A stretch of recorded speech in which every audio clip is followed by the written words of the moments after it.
నమస్కారం. నేను రేఖా బోయలపల్లి, తెలంగాణ మహిళా కాంగ్రెస్ వైస్ ప్రెసిడెంట్.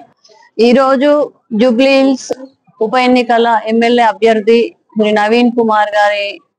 నవీన్ యాదవ్ గారి ప్రచారం చివరి రోజు సందర్భంగా ఇక్కడ కార్యకర్తలము, తర్వాత రాష్ట్ర నాయకులు అందరూ కూడా ఇక్కడ ప్రెస్ మీట్ పెట్టడం జరిగింది. ఈ సందర్భంగా నేను ఒకటే కోరుకుంటున్నా జూబ్లీ హిల్స్ ప్రజలని, ఇవాళ కాంగ్రెస్ ప్రభుత్వం గెలిచిన తర్వాత 42% రిజర్వేషన్ ఇస్తా అని మనకు రాహుల్ గాంధీ గారు గతంలో చేవెళ్ళ మీటింగ్ లో ఎట్లా మాట ఇచ్చారో, ఇచ్చిన మాట ప్రకారం ఇవాళ మనకి 42% బీసీ రిజర్వేషన్ ఇచ్చారు.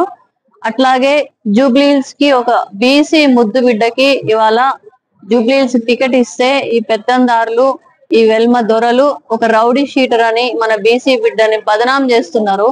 ఒక మానవత్వము తోటి సామాజిక సేవ చేసే మంచి గుణం ఉన్న నవీన్ యాదవ్ ని ఒక రౌడీ షీటర్ అని చెప్పి బదనాం చేసి, ఎలా అంటే అలాగా వాళ్ళు సోషల్ మీడియాను వాడుతున్నారు. వాళ్ళ దగ్గర డబ్బు ఉంది, తెలంగాణను దోచుకొని 8 లక్షల కోట్లు అప్పు చేసి ఆ డబ్బునంతా ఇప్పుడు జూబ్లీ హిల్స్ ఎన్నికల్లో జల్లుతున్నారు.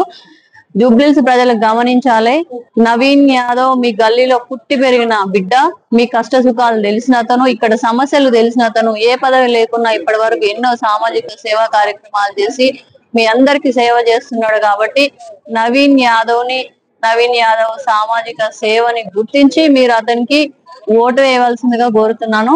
నవంబర్ 11వ తారీఖు 2వ నెంబర్ గుర్తు అస్తం గుర్తుకి ఓటేసి నవీన్ యాదవ్ ని ఓటేసి గెలిపించాలి. ఈ సందర్భంగా బీసీలని నేను ఒకటి ప్రత్యేకంగా కోరుతున్నా, ఏంటంటే కాంగ్రెస్ ప్రభుత్వం మనకి ఏదైతే రిజర్వేషన్ ఇచ్చిందో 42%, దాన్ని మనం ఉపయోగించుకోవాలంటే ఫస్ట్ బీసీలందరం ఐక్యతగా ఉండాలి.